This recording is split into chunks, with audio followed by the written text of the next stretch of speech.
Hello students, welcome back to my channel. आज हम पढ़ेंगे क्लास 7th ज्योग्राफी का chapter 6 human environment interaction tropical and subtropical region. ठीक है, तो इस चैप्टर में क्या है कि tropical and subtropical region का जो ह्यूमन इन्वायरमेंट इंटरेक्शन है वो किस तरीके से हो रहा है। ओके, तो मेजरली अमेजोन वाला एरिया या अमेजोन बेसिन का जो ट्रॉपिकल रीजन है वहाँ के जो ह्यूमन इन्वायरमेंट इंटरेक्शन है और गंगा ब्रह्मपुत्र वाले रीजन का जो ह्यूमन इन्वायरमेंट इंटरेक्शन है वो हम मेजरली इस चैप्टर में पढ़ेंगे। तो चलिए शुरू करते हैं। तो सबसे पहले हम समझते हैं कि tropical and subtropical reason इस चैप्टर को नाम क्यों दिया गया। ट्रॉपिकल रीजन और सब ट्रॉपिकल रीजन कौन सा होता है। देखिए, ये मैं आपको लैटिट्यूड्स पहले भी पढ़ा चुकी हूँ। जो इक्वेटर है, इक्वेटर 0 डिग्री है रेफरेंस लाइन, उसके बराबर ऊपर नॉर्थ में 30 डिग्री नॉर्थ और साउथ में 30 डिग्री साउथ। ये जो आपका एरिया है यहाँ पर सन की डायरेक्ट सनलाइट आती है और बाकी ऊपर थोड़ी स्लैंटिंग रेज जाती है। तो मेजरली जो सन की लाइट्स जा रही हैं वो इस रीजन में जा रही हैं। तो जहाँ पर सन की लाइट ज़्यादा होगी वहाँ पे क्लाउड्स बनेंगे और बारिश भी अच्छी होगी। तो ये जो रीजन है इसको हम ट्रॉपिकल रीजन कहते हैं, जहाँ सन की लाइट एकदम वर्टिकल आती है। ओके, एंड ये जो रीजन है 30 to 60 ये टेम्परेट रीजन है and beyond this is polar region. ठीक है, तो हम ये इसके साउथ में भी हमने पढ़ा है इसी तरीके से, जैसे नॉर्थ में है tropical temperate and polar region, इसी तरीके से साउथ में भी है। तो ये आपका वर्ल्ड मैप हो गया। अगर मैं आपको अब ट्रॉपिकल बोलूँ तो आप ही समझ जाएंगे कि ट्रॉपिकल का ये एरिया की बात हो रही है। ठीक है, तो मेजरली आज हम इस वाले एरिया की और इस वाले एरिया की ह्यूमन इन्वायरमेंट इंटरेक्शन पढ़ेंगे। तो देखिए, जैसे इस चैप्टर में इन्वायरमेंट के बारे में है। तो अगर आप देखें कि जैसे जैसे हम ट्रॉपिकल रीजन से पोलर रीजन की तरफ जाते हैं तो वेजिटेशन में चेंजेस देखने को मिलते हैं। जैसे आप यहाँ देखेंगे तो यहाँ के जो ट्रीज हैं वो काफ़ी हाइट इनकी ज़्यादा है और इनकी कैनोपी भी ज़्यादा है। कैनोपी क्या होती है, जो इनका ऊपर का जो कैप होता है, जहाँ पे पूरा आपकी जो ये आप देख रहे हैं ना, यहाँ से लेके यहाँ तक ये कैनोपी होती है। इसकी कैनोपी बहुत थोड़ी है लेकिन इसकी कैनोपी काफ़ी ज़्यादा है। जो पूरा एक पेड़ का घेराव होता है ना उसको कैनोपी कहते हैं। तो यहाँ पे इनकी हाइट भी ज़्यादा है और इनकी कैनोपी भी ज़्यादा है ट्रॉपिकल रेन फॉरेस्ट की। तो जैसे जैसे टेम्परेट डेसिडियस फॉरेस्ट में चेंजेस, फिर कॉनी फॉरेस्ट।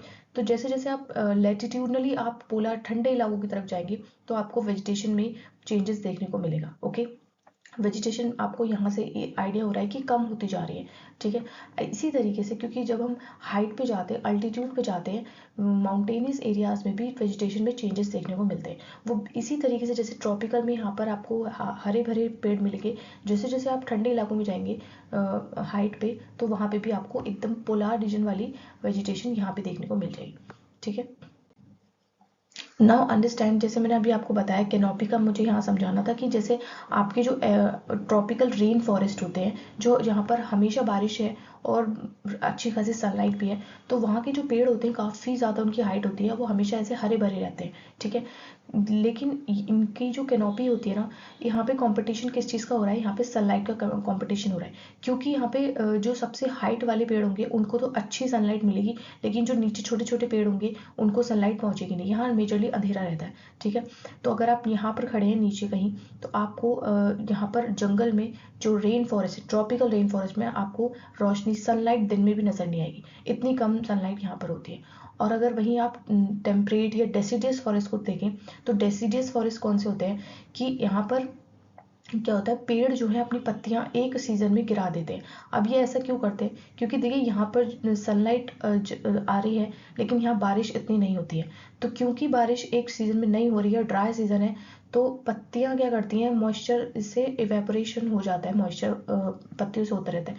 तो पेड़ अपने इवेपोरेशन को बचाने के लिए, अपने पानी को स्टोर करने के लिए जो पत्तियां हैं उनको उनको शेड आउट कर देते हैं एंड जो इवेपोरेशन से बचने के लिए, ताकि ये जिंदा रह सके। इनकी जो पानी है ऑलरेडी कम है इनके पास, तो जब भी पानी की कमी होगी तो पेड़ क्या करेंगे, अपनी पत्तियों को गिरा देंगे। लेकिन यहाँ पर पानी की कमी नहीं होती है, यहाँ हमेशा हरे भरे होते हैं, तो यहाँ पर ऐसा नहीं होता है।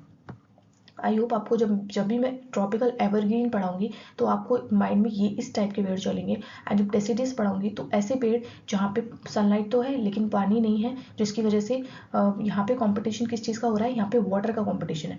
पानी के लिए पेड़ों को कंपटीशन करना पड़ा है। लेकिन एवरग्रीन में किसका कंपटीशन हो रहा है, जो बड़े पेड़ हैं उनको अच्छी सनलाइट मिल रही है, जो छोटे पेड़ हैं उनको सनलाइट नहीं मिल रही। तो यहाँ पर आपको सनलाइट का कंपटीशन देखने को मिलेगा। नाउ अंडरस्टैंड इन की जो आपका चैप्टर है इसका इंट्रोडक्शन अगर हम पढ़ें तो हमारे स्टार्टिंग पेज में ही होता है कि अलग अलग जगहों पर अलग अलग टाइप के लोग रहते हैं। जैसे कुछ लोगों का स्किन टोन काफ़ी वाइट है और काफ़ी लाइट है, और कुछ लोगों का काफ़ी डार्क है। तो ये जो डिफरेंस आता है ये लैटिट्यूडनली आपको पूरे वर्ल्ड में डिफरेंस देखने को मिलेगा। लोग जो हैं वो अलग अलग पार्ट में अलग अलग तरीके से नज़र आते हैं, बट इनका जो लाइफ स्टाइल है, जो बेसिक नीड है सबकी वही है जो हमारी है। जैसे जितने भी ह्यूमन, ये लिख रहा है all humans share basic needs. जो हम बेसिक, जैसे हम खाना खाते हैं, हम कपड़े पहनते हैं, हमारे पास शेल्टर यानी घर होता है, तो ये जितने भी लोग हैं इनके पास भी बेसिक नीड इनकी भी वही हैं जो हमारी हैं। ओके। चिल्ड्रंस, जैसे बच्चों की अगर बात करें तो ये बच्चे क्या करेंगी, इनके बच्चे भी जैसे जो इनके बच्चे करेंगे play games, help families, learn skill and nature, ये सब भी मतलब देखने में ये लोग अलग हैं, लेकिन इनकी जो बेसिक कोर जो नीड है वो सबकी सेम है। बच्चे हैं, सबके बच्चे एक ही तरीके से प्ले करेंगे, फैमिलीज उनकी हेल्प करेंगे, फैमिलीज की स्किल सीखेंगे, तो इसी तरीके से होता है। People living close to forest and rivers depend directly on nature. जो लोग फॉरेस्ट एरियाज में रहते हैं, जो रिवर्स के पास रहते हैं, वो क्या होते हैं, वो डायरेक्टली नेचर से लिंक होते हैं। ओके, नेचर के चीज़ों पे डिपेंड होते हैं, डायरेक्टली नेचर से चीज़ें लेते हैं वो। तो आपके इस चैप्टर में मैंने पहले भी बताया कि अमेजोन बेसिन की हम पूरा पढ़ेंगे कि वहाँ का इन्वायरमेंट कैसा है, वहाँ के लोग कैसे वहाँ से इंटरेक्शन कर रहे हैं, और इसी तरीके से हम एक और टॉपिक है इंडो ब्रह्मपुत्र रीजन, तो वो भी हम पढ़ेंगे। तो फर्स्ट है आपका अमेजोन बेसिन, जो इसकी अगर आप लोकेशन की बात करें तो आपकी बुक में ये मैप भी दिया हुआ है, ठीक है। तो अगर आप देखेंगे तो 10 डिग्री नॉर्थ से 10 डिग्री साउथ के बीच में ये पूरा अमेजोन बेसिन। देखिए बेसिन क्या होता है, बेसिकली ये जो आपकी रिवर है, अमेजोन रिवर, यहाँ पहाड़ों से निकलकर इक्वेटर में अपना पानी ड्रेन कर देती है। रिवर जहाँ पे अपना पानी ड्रेन करती है, उस एरिया को जहाँ वो ओशन से मिलती है उसको हम उसका रिवर का माउथ कहते हैं, ठीक है। तो इसका अमेजोन रिवर का माउथ किस साइड है, वो अटलांटिक ओशन में, ठीक है, क्योंकि ये अपना पानी अटलांटिक ओशन में ड्रेन कर रही है। नाउ ये जो छोटी छोटी रिवर्स आके इस मेन रिवर से मिलती है, इसको ट्रिब्यूटरीज कहते हैं, ये पहले भी आप पढ़ चुके हैं। तो देखिए जो मेन रिवर है वो उसका मेन रिवर का रोल बेसिन में नहीं होता। बेसिन बेसिकली क्या होता है कि जितनी भी रिवर्स है उसके ट्रिब्यूटरीज भी मिला के जो पूरा एक एरिया कवर करती हैं, सारी ट्रिब्यूटरीज मिला के उस पूरे एरिया को हम रिवर बेसिन कहते हैं। ये तो पूरी रिवर है, लेकिन रिवर के आसपास जो ट्रिब्यूटरीज है इनकी भी छोटी छोटी ट्रिब्यूटरीज होंगी, वो पूरा एरिया जो एक रिवर से जुड़ा हुआ है उसको हम रिवर बेसिन कहते हैं, ठीक है। तो देखिए the Amazon river flow west to east and drain Atlantic Ocean में ये अपना पानी ड्रेन कर देती है। It is largest river basin in the world. देखिए मैंने बता दिया आपको रिवर बेसिन बेसिकली क्या होता है। ये अमेजोन बेसिन जो है ये वर्ल्ड का लार्जेस्ट रिवर बेसिन है। देखिए लॉन्गेस्ट रिवर के बारे में हम शायद आपको पिछले चैप्टर्स में बता चुके हैं, वो अफ्रीका की नाइल रिवर जो है वो लॉन्गेस्ट रिवर मानी जाती है। लेकिन अगर लार्जेस्ट रिवर की बात होगी तो आपको अमेजोन रिवर बताना है। अमेजोन का जो बेसिन का जो एरिया है वो लार्जेस्ट है पूरे वर्ल्ड में। ये कितनी कंट्रीज को कवर करता है, ब्राज़ील में मेजरली जो पार्ट है ब्राज़ील का है अमेजोन रिवर में। बाकी ये कुछ कंट्रीज, ये पेरू, बोलिविया, इक्वेडर, ये पूरा ये कंट्रीज भी अमेजोन बेसिन के अंदर आती हैं। नाउ अमेजोन बेसिन में क्लाइमेट कैसा होता है। देखिए क्योंकि ये 0 डिग्री इक्वेटर से ये ट्रॉपिकल रीजन में आ रहा है, मैंने बताया आपको 30 degree north and 30 degree south के बीच में जो एरिया है वो ट्रॉपिकल रीजन है, जहाँ पे सनलाइट भी अच्छी खासी आ रही है और रेनफॉल भी अच्छी खासी हो रही है। तो यहाँ का क्लाइमेट कैसा होगा, हॉट एंड ह्यूमिड, क्योंकि यहाँ पे हॉट एंड वेट होगा, ठीक है। बारिश भी अच्छी हो रही है और सनलाइट भी अच्छी है। पूरे साल ऐसा होता है, दिन और रात में भी ज़्यादा फर्क नहीं होता, दिन और रात भी गर्म और वेट रहते हैं। हाई टेम्परेचर होगा, हाई ह्यूमिडिटी होगी। देखिए जब हवा में पानी होता है तो ह्यूमिडिटी होती है, ठीक है। तो ह्यूमिडिटी भी बहुत ज़्यादा हाई है क्योंकि बारिश अच्छी खासी हो रही है, ठीक है। Heavy rainfall almost daily. देखिए यहाँ ऑलमोस्ट डेली रेनफॉल होती है और बहुत ही ज़्यादा वेट कंडीशन रहते हैं इस एरिया में। नो डिस्टिंक्ट सीजन, यहाँ कोई सीजन है, क्योंकि देखिए पूरे साल एक जैसा ही हॉट एंड वेट कंडीशन है, तो ज़्यादा चेंजेस नहीं होते सीजन्स में। Skin feel sticky due to moisture, क्योंकि ह्यूमिडिटी इतनी ज़्यादा है, पानी में हवा में मॉइस्चर इतना ज़्यादा है, ठीक है। तो स्किन स्टिकी स्टिकी सी फील होती है, जैसे आपको गर्मियों में जब पसीना आता है वैसा फील होता है। नाउ अमेजोन रेन फॉरेस्ट का ये जो एरिया है इस तरीके से कुछ कंडीशन होती है। ये रिवर है और ये पूरा डेंस एकदम हरा भरा जंगल, ठीक है। ये आप ऊपर से पिक्चर ली गई है इसलिए आपको नजर आ रहा है, बट नीचे आप देखेंगे तो डार्क कंडीशन होती है, सनलाइट ग्राउंड पे नहीं पहुंचती है, ground remain dark and dam क्योंकि बारिश बहुत अच्छी खासी हो रही है तो वेट कंडीशन होती है, जो आपके ग्राउंड लेवल पे शेड टॉलरेंट प्लांट्स ही ग्रो होते हैं। इंपॉर्टेंट प्लांट को जो इस तरीके से आप देखेंगे, ऑर्चिड्स, ब्रोमेलाइट्स, स्टोर वाटर ने, ये इसकी एक खासियत होती है, ये जो आपका प्लांट है इसमें ये स्टोर कर लेता है पानी अपनी लीव्स के अंदर। और यहाँ पर क्या होता है, जो आपके मेंढक होते हैं या वैसे जो पानी में छोटे छोटे वो रहते हैं एनिमल्स, वो अपने एग दे देते हैं क्योंकि यहाँ पर उनकी फेवरेबल कंडीशन होती है, हल्का पानी होता है एंड सनलाइट भी होती है। अगर हम वाइल्ड लाइफ ऑफ अमेज़न की बात करें तो ये कुछ जानवर वहाँ मिलते हैं, जैसे मंकी, क्लोथ्स, टेम्पर, ये आपकी बुक में भी पिक्चर है, क्रोकोडाइल, एनाकोंडा, ये बड़े बड़े सांप, ये सब आपको अमेज़न बेसिन में मिलेंगे। ये बर्ड्स मिलती हैं, ये आपका टुकॉन्स, ठीक है। तो ये कुछ बर्ड्स हैं जिनकी मैंने पिक्चर्स ऐड किए, आपकी बुक में ये पिक्चर्स दे रखी होगी, ठीक है। यहाँ पे फिश भी मिलती है, ये आपकी एक फिश है जो अमेज़न बेसिन में मिलती है।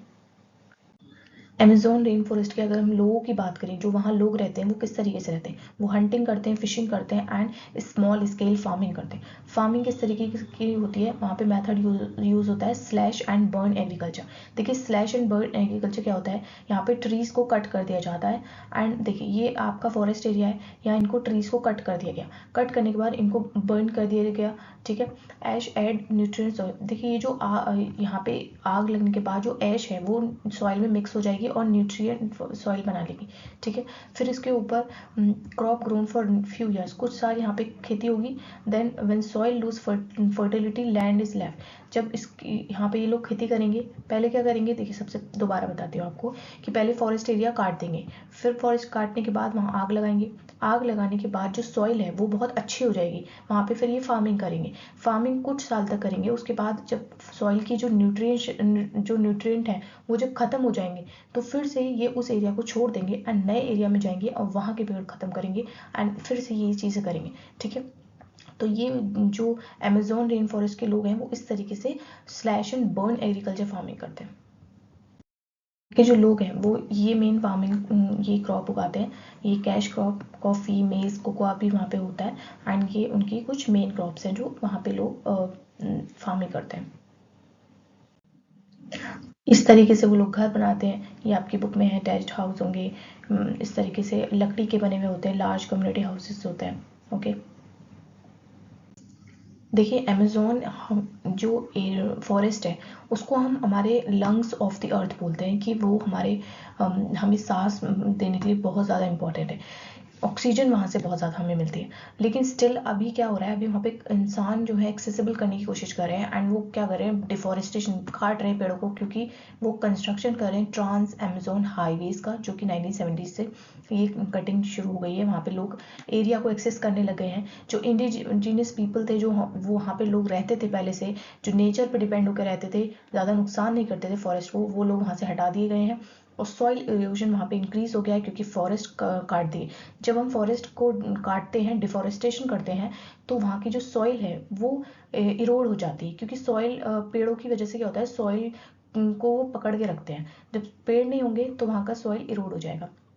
टॉप सॉइल जो है वो पानी बहुत ज़्यादा है तो जो पेड़ नहीं है उसको पकड़ने के लिए मिट्टी को, तो टॉप सॉइल जो है वो वॉश्ड अवे हो गई है, लैंड जो है बैरन होती जा रही है।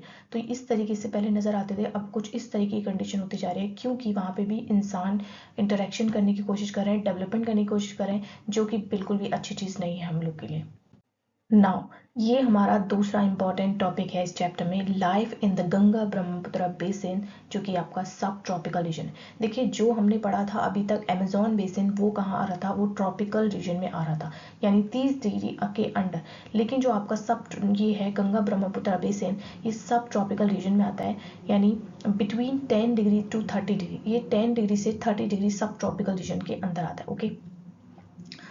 जो 30 के बियॉन्ड था वो था टेम्परेट रीजन। आप वहाँ से कंफ्यूज मत होइएगा कि मैंने बताया था कि ट्रॉपिकल 30 तक, ये सब ट्रॉपिकल रीजन है। 10 तक आपका ट्रॉपिकल था एंड 10 और 30 के बीच में सब ट्रॉपिकल बात कर रहे हैं, ठीक है। यहाँ पर रिवर्स होती हैं गंगा ब्रह्मपुत्रा और उसकी जो ट्रिब्यूटरीज है, ये मेन आपकी गंगा रिवर है, ये आपकी ब्रह्मपुत्र रिवर आ रही है, और इसकी जो ट्रिब्यूटरीज है और इनकी भी जो ट्रिब्यूटरीज है, ये पूरी मिलाकर एक एरिया बनाती है। इसको हम रिवर बेसिन कहते हैं, ठीक है। गंगा ब्रह्मपुत्र बेसिन। बेसिन मैंने आपको पहले भी बताया कि बेसिन जब हम कहेंगे जब इनकी जो पूरी ट्रिब्यूटरीज को भी हम जब ऐड कर लेंगे। देखिए क्लाइमेट की अगर हम बात करें हमारे इंडिया की, तो हमें पता है हमारा इंडिया का मानसून टाइप क्लाइमेट है, यानी यहाँ पर rain from mid June to September rain होती है, हॉट समर होते हैं एंड कूल विंटर्स होते हैं। तो इंडिया की क्लाइमेट से हम सबको हम अवेयर हैं कि हमारे विंटर्स भी होते हैं, समर्स भी होते हैं एंड रेनफॉल भी होती है। लेकिन हमारा जो क्लाइमेट है वो कौन सा है, मानसून टाइप क्लाइमेट है, ओके। मानसून टाइप क्लाइमेट की अगर मैं आपको इन शॉर्ट में बताऊं तो ये क्या है, रिवर्सल ऑफ विंड होते हैं, यानी जब विंड आएंगी ओशन से तो पानी लेकर आएंगी और यहाँ बारिश करेंगी एंड देन उसके बाद ये विंड एक टाइम के बाद चली जाएंगी। तो ये इसको रिवर्सल ऑफ विंड को आना और जाना, ये इसको हम कहते हैं मानसून टाइप क्लाइमेट, ठीक है। नाउ फिजिकल फीचर की अगर हम बात करें तो आपका ये है हिमालय, ये हमने आपके फिजिकल फीचर में भी पढ़ा है कि ये हिमालयन रीजन है। इसके नीचे हिमालय के जस्ट नीचे साउथ में क्या है, नॉर्दर्न प्लेन है। ये जो प्लेन एरिया है यहीं पर गंगा ब्रह्मपुत्र रिवर का अपना बेसिन बनाती हैं, ठीक है। फिर है देखिए सुंदरबन डेल्टा, ये जो मैंने पिक्चर लगाई यहाँ पर गंगा एंड ब्रह्मपुत्र से जो एक डेल्टा बनता है, ये है सुंदरबन डेल्टा, जो कि वर्ल्ड का सबसे बड़ा डेल्टा है, ठीक है। ऑक्सबो लेक्स भी आपको प्लेन एरियाज में एक ऑक्सबो लेक्स भी देखने को मिलेंगी। ऑक्सबो लेक्स क्या होती हैं, जो मेंडर करते टाइम जो एक एरिया कट जाता है उसको हम ऑक्सबो लेक कहते हैं। ये हमने पहली वीडियो में पढ़ चुके हैं, ठीक है। तो मैं आपको इसलिए पिक्चर के थ्रू नहीं बता रही हूँ, शॉर्ट में बता रही हूँ। पॉपुलेशन की अगर हम बात करें तो माउंटेनियस एरियाज में, देखिए हिली एरियाज में पॉपुलेशन रह नहीं सकती क्योंकि वहाँ पे बहुत ज़्यादा स्टीप स्लोप होता है, ये हम सब जानते हैं। अब तो वहाँ पे पॉपुलेशन बहुत कम है हिमालयन वाले रीजन में, माउंटेनियस एरियाज में। लेकिन जो प्लेन एरिया है, प्लेन एरिया में बहुत ज़्यादा लोग रहते हैं, बहुत हाई पॉपुलेशन है, क्योंकि यहाँ पर फर्टिलिटी बहुत ज़्यादा है। जो रिवर्स हिमालयन से आती हैं वो सेडिमेंट्स यहाँ पर डिपॉजिट करती हैं और यहाँ पे सॉइल को बहुत ज़्यादा फर्टाइल बना देती हैं। तो लोग यहाँ खेती करते हैं एंड खेती की वजह से यहाँ सबसे ज़्यादा लोग भी रहते हैं। अगर एग्रीकल्चर की बात करें इस रीजन में, मेन इनका ऑक्यूपेशन है फार्मिंग। ये लोग एग्रीकल्चर करते हैं, खेती बाड़ी करते हैं, ठीक है। मेन क्रॉप यहाँ पे पैडी होती है यानी राइस, एंड ये अदर क्रॉप्स भी उगाते हैं। नाउ स्पेशल क्रॉप की अगर हम बात करें, यहाँ पर सिल्क फार्मिंग होती है बिहार एंड असम में, एंड टी की भी फार्मिंग होती है असम एंड वेस्ट बंगाल में मेजरली। फार्मिंग मेथड जो हिली एरियाज है, ठीक है, वहाँ पे टेरिस फार्मिंग की जाती है। देखिए टेरिस फार्मिंग क्या होता है, जो हिली एरियाज है उनको ऐसे कट कर दिया जाता है ताकि जो वाटर है वो एकदम से नीचे, अगर देखिए पानी को जब आप किसी स्टीप स्लोप से नीचे बहाएंगे तो वो एकदम से नीचे तेजी से आता है, बट अगर ऐसे आप कट कर देंगे उसको तो यहाँ पर जो वाटर का नीचे आना स्लोपी एरिया से वो कम हो जाता है, जिससे सॉइल इरोजन भी रुकता है। तो टेरिस फार्मिंग से आप सॉइल इरोजन भी प्रिवेंट करते हैं, सॉइल इरोजन को भी रोकते हैं। इस तरीके से कट करके फिर फार्मिंग यहाँ पर होती है ताकि जो फार्मिंग है उसको अच्छा पानी और सॉइल रुकी रहे, उसको पानी और सॉइल मिल सके अच्छे से। वेजिटेशन की बात करें तो ट्रॉपिकल डेसिडियस ट्रीज यहाँ पे मिलेंगे।